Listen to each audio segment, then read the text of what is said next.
This is Africa in 10 minutes, where we bring to you the top business stories reported on Footprint Africa this week. I'm Shemaka J. Uwadoka, and these are the headlines. The African Development Bank states that food processing policies are vital in enhancing Africa's agriculture. African leaders to raise $30 billion to support small-scale farmers. Safaricom invests $120,000 in Africa's first aerial water piping system. Telkom introduces Kenya's cheapest smartphone. Cocoa farmers in Ghana receive a $1 million interest-free loan. Egypt to receive a $1 billion World Bank loan to enhance economic reform. International Monetary Fund declares that Africa is rising. African Center for Energy Policy encourages the privatization of the Electricity Company of Ghana. Volkswagen resumes vehicle assembly operations in Kenya. Akinwumi Adesina, the president of the African Development Bank, has outlined the importance of food processing policy regulations to end the post-harvest losses the continent faces. It is reported that post-harvest losses in Africa are equivalent to the annual caloric requirement of 48 million people and is worth $4 billion in lost revenue per year. According to Adesina, agro-allied, industrial and staple crop processing zones in rural areas, as well as infrastructure including roads, water and electricity, will reduce the cost of doing business for private food and agribusiness companies. He added that they would also create jobs and markets for farmers, as well as attract higher domestic and foreign investment, which will in turn boost economic opportunities, turning rural areas into zones of economic prosperity. In other news, African leaders, business people and major development partners pledged more than $30 billion in investments to increase production, income and employment for small-scale farmers and local African agricultural businesses over the next 10 years. Now, the collective pledges at the African Green Revolution Forum in Nairobi, Kenya, are believed to represent the largest package of financial commitment to the agricultural sector in Africa to date. The historic investments represent just the first wave of support for the new Seize the Moment campaign, which is a push essential to transform Africa's agricultural sector. In investment news, the Safaricom Foundation will fund the expansion of an innovative portable water distribution system to the tune of $120,000 in Nairobi's informal settlement of Kibera slums. This partnership will give a total of 84,000 residents of Kibera, most of whom have been forced to rely on exploitative water vendors for their daily water needs, access to clean and affordable water. The system is expected to cut the price of a 20-litre water jerry can by 60%. In tech news, Telkom Kenya has launched Kenya's cheapest smartphone, the Kaduda Smart. The low-cost Android smartphone is manufactured by Chinese company ZTE and comes in black and white.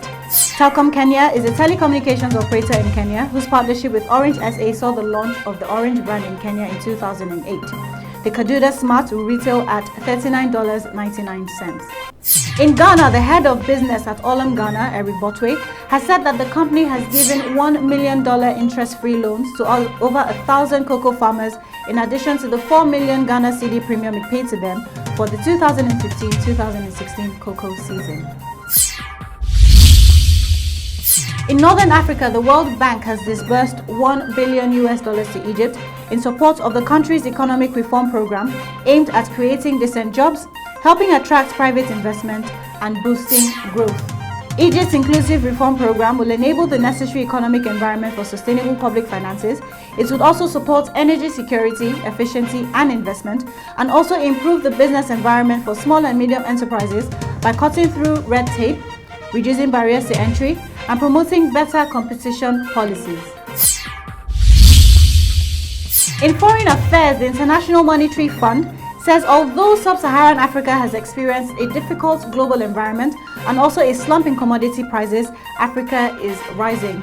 According to the IMF, while there has been quite significant slowdown in some countries in sub-Saharan Africa, especially in resource-intensive countries such as Ghana, non-resource-intensive countries like Kenya, Senegal and Cote d'Ivoire have been able to maintain growth. In West Africa, the energy think tank African Center for Energy Policy (ACEP) believes that transferring at least 51% stake in the Electricity Company of Ghana to a strategic partner through the Ghana Stock Exchange would be a better option than the current concession agreement. ACET says workers oppose the current situation and have subsequently declared a strike over it. It says the company needs reforms through private sector participation to make it viable. However, what has been lacking is the form the privatization should take. The head of policy has said that the reforms in ECG must be aimed at eliminating government interference, raising capital for the company, and introducing new business processes and culture to address the level of inefficiencies and financial challenges of the company. Volkswagen South Africa has signed a deal with the government of Kenya to use the Kenya vehicle manufacturers in Thika, Kenya to assemble its popular models. President Kenyatta announced his happiness to welcome the Volkswagen Group, currently the largest car manufacturer in the world, back to Kenya. According to Kenyatta, the return of VW is a sign of the economic transformation Kenya has undergone and will create more jobs for many Kenyans. It follows his administration's initiative of investing in roads, rail and energy infrastructure and the reforming of the regulatory and business environment under the Ease of Doing Business program, among others, aimed at transforming the country. That wraps up this week's top stories. We'll be back with a recap of the headlines. The African Development Bank states that food processing policies are vital in enhancing Africa's agriculture. African leaders to raise $30 billion to support small-scale farmers. Safaricom invests $120,000 in Africa's first aerial water piping system. Telkom introduces Kenya's cheapest smartphone. Cocoa farmers in Ghana receive a $1 million interest-free loan. Egypt to receive a $1 billion World Bank loan to enhance economic reform. International Monetary Fund declares that Africa is rising. African Center for Energy Policy encourages the privatization of the electricity company of Ghana. Volkswagen resumes vehicle assembly operations in Kenya. To keep up with the trending business news of the week, subscribe to our YouTube channel, like us on Facebook, follow us on Twitter, and connect with us on LinkedIn. These news and reports are called From Footprint to Africa. For daily updates and more business news in Africa, visit www.footprintafrica.com today. Footprint Africa, business news made in Africa by Africans.